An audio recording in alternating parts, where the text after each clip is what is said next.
microwave world that we live in, I say microwave because it's fast. We want instant gratification and, of course, instant responses. And so some of us move away from the Word of God as we cannot wait on time.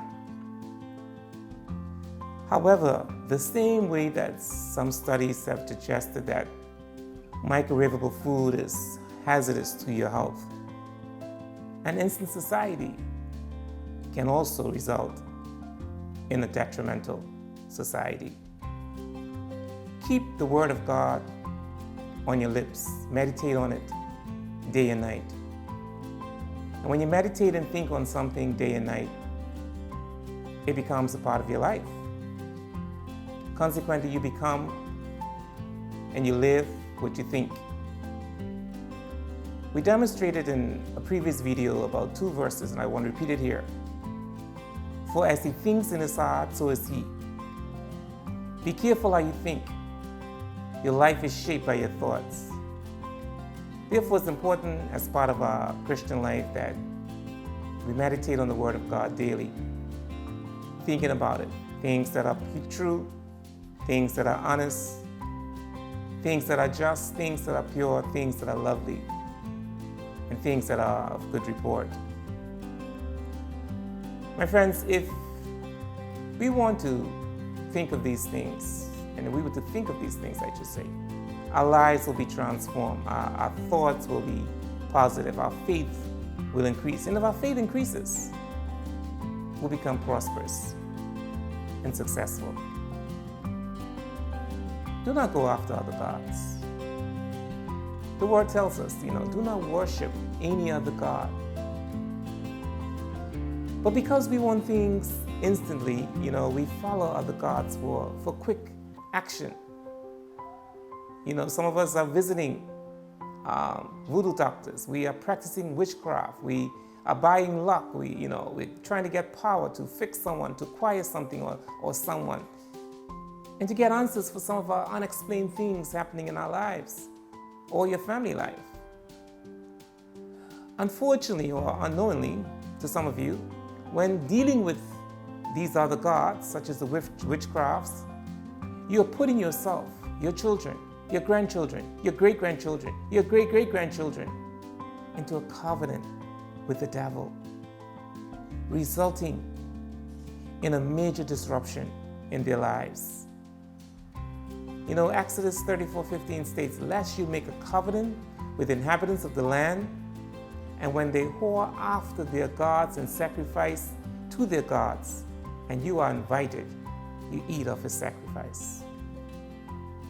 Some of us worship our jobs, our houses, our cars, our money, other material things, and we worship celebrities. They become our gods. We spend so much time in allegiance to these things. As a result, we have insufficient time, or we have no time at all on the Word. So we end up turning to the right or turning to the left. Do not gratify the desires of the flesh. Be strong. The Word says the flesh is weak, and I know it is. And we have many emotions in our lives attached to it. The acts of the flesh are obvious, sexual immorality, impurity, hypocrisy, idolatry, witchcraft, hatred, discord, jealousy, fits of rage, selfish ambition, dissensions, factions, envy, drunkenness, orgies, and the likes.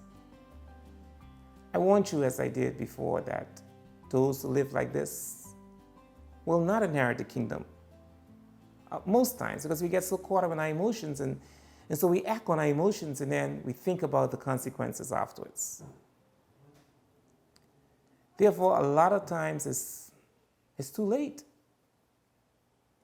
Having destroyed individuals' characters and destroy your marriage, result many times in hatred and unforgiveness. If we only be strong, resist the devil, and stick to the Word, we'll have great success. I encourage men to consider their immoral actions. And women, think about your sisters, your daughters, your mother, your cousins. Do you want anyone to do the same things that you're doing to their sisters? I mean, to your sisters, the daughters that you're doing to someone else's sister or daughter? You don't want that. What you sow, you'll reap. Now, love is the answer when it comes to dealing with hatred, jealousy, and envy. We have to try to love people no matter what. And this was in the previous video as well. See people as children of God. The greatest and first commandment God gives us is to love God. The second one is to love the neighbor as thyself. If only we stick to these two commandments, we'll be able to resist most of the acts of the flesh. It is hard not to, turn to the left. It's very hard. And not to turn to the right. Especially when things look so good when really when your world looks like it's crumbling. But even if your world is crumbling, this world is full of so much sinful temptation that, will drag you away from the Word. Be strong and courageous. Stick to the Word. Try to be careful who you associate with. Try to be careful with what you see and what you say. And try to always think about positive things. Do not turn to the right. Do not turn to the left. Stick to the Word.